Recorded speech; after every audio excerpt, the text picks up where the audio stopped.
We spoke 27th, the day before her birthday, and on her birthday we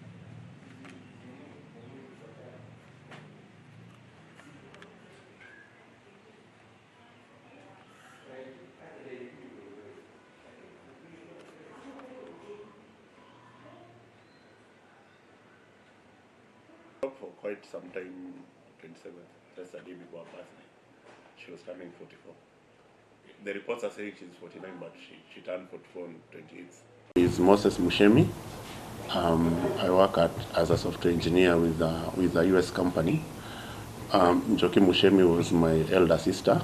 She was a nurse there, and she was also a dual citizen, American and Kenyan citizen.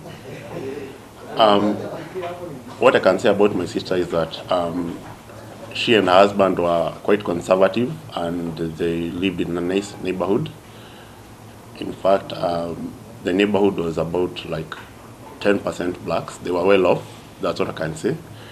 And in fact, they were in the process of starting their own healthcare company, her and some friends.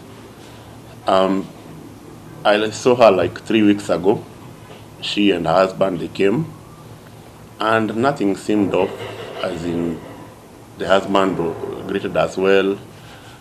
He liked children a lot, so he would even take my kids out, as he's taking everyone else's, including my brother's kids.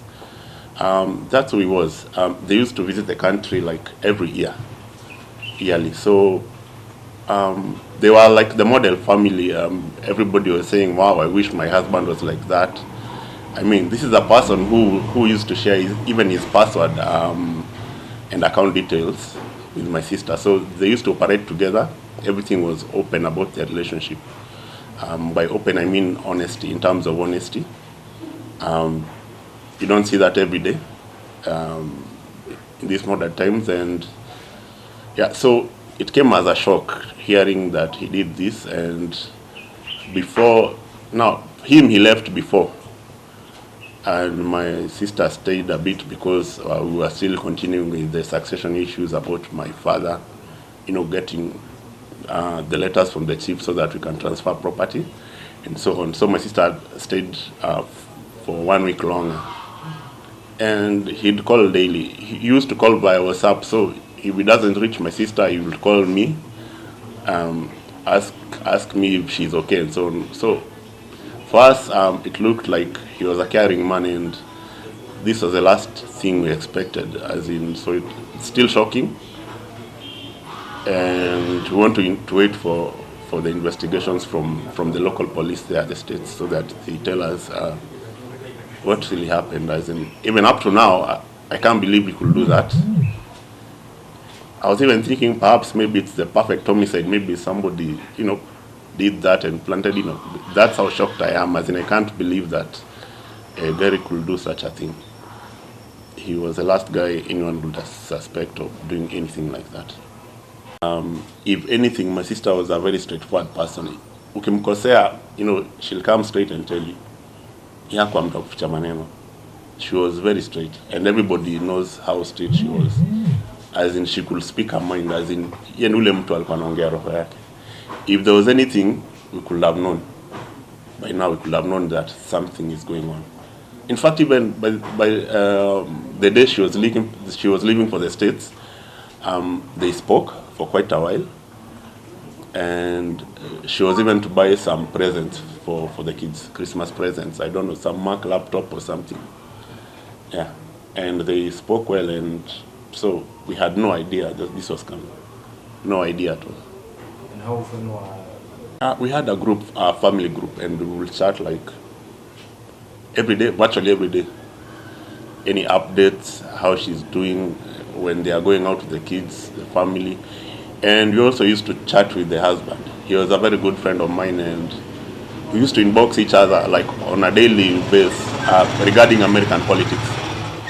And he would ask me for my opinion. What do you think about this politician? Who do you think will win? And so on. We used to chat daily. That's what I can say. I was staying in the US, my dad and my mom. My dad is retired, and my sister was my big sister now, the elder She's called Jerry. She's the one who had hosted my dad and my mom. So my dad passed away. It was October 17th, and it was a lot of paperwork processing. And actually Gary was involved, and he contributed a lot actually for that process. It was costly, and I can say he contributed quite a lot. Even the burial arrangements and everything, he was involved. He was treating it like his own dad.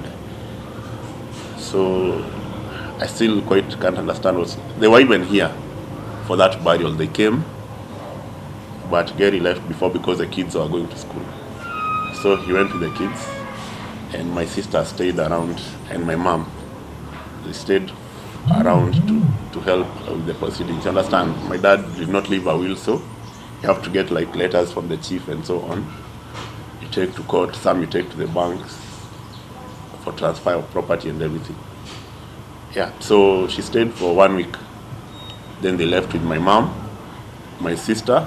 They were two sisters, and my mom. So they left together. And now that's what we are hearing. Now my mom went to Jerry's place. We did not hear anything, and we were chatting even politics and so on. Everything, nothing seemed off at all. She never even mentioned anything. She was participating in the family group as usual. Nothing was off at all. Yeah. And maybe, you mentioned... They were jovial, they loved Kenyan food. The husband was one who never liked Kenyan food. He was a Kentucky fries person. Yeye alikuwa mtu wa hizi metura and all that. He couldn't understand. But the daughters loved mutura especially. This local food, hizi mamishikaki and all that.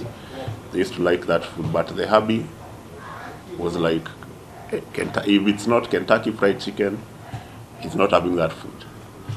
And even when they were here, he could order it from Nairobi. She's the one who paid for my campus, my degree, and I can say I was like kichwa ngumu kidogo in my family. So ni wale wase, people gave up on me. But she never gave up on me. She asked me what I want. In fact, she was willing to give me money to start a business. So I told her, I'll go back to school. And I went and did an IT degree. That's her. And when it came to getting a job, these programming jobs, they need like some high-end machines. She bought for me a machine for my first job. And yeah, so I can't forget about her. And she was like a second mom to me. Hata kunisomea, kama kuna mtu angeza kunisomea na nimsikie, it was my sister. Mtu mwingine angenisomea, not even my parents. Because she was the one who was like funding me, and yeah, so akiniambia acha hii ninaacha. Yes, that wasn't okay. I have 2 sisters, 3 brothers. Yeah, in fact, even my younger brother, she's the one who was still funding his education. No, she's second born. She was very particular with education. Even like funding for private schools for the children. She was very particular with education, as in she wanted the best for everybody. Yeah, that was her. I wish Gary could have talked to me. If there was any issue, I just wish he could have reached out to any one of us, even to me personally. I thought we were close, but now I realize we were not so close. He could have just reached out to me the way he reached out to me when he tried reaching out to her when she was here. But because her WhatsApp line was not on, mine is always on. So he reached out to me and I gave her the local number she was using. And there was not a clue at all, as in something, perhaps, maybe, I don't know. There was nothing at all about this. Never indicated anything.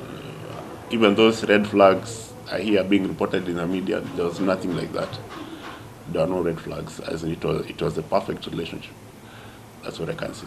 As in wala watu wenye everything is open. I don't know if any one of you can, naweza pea bibi yako simu na password zako na kila kitu. I don't know how many Kenyan men or how many men for that matter can do that. That was him.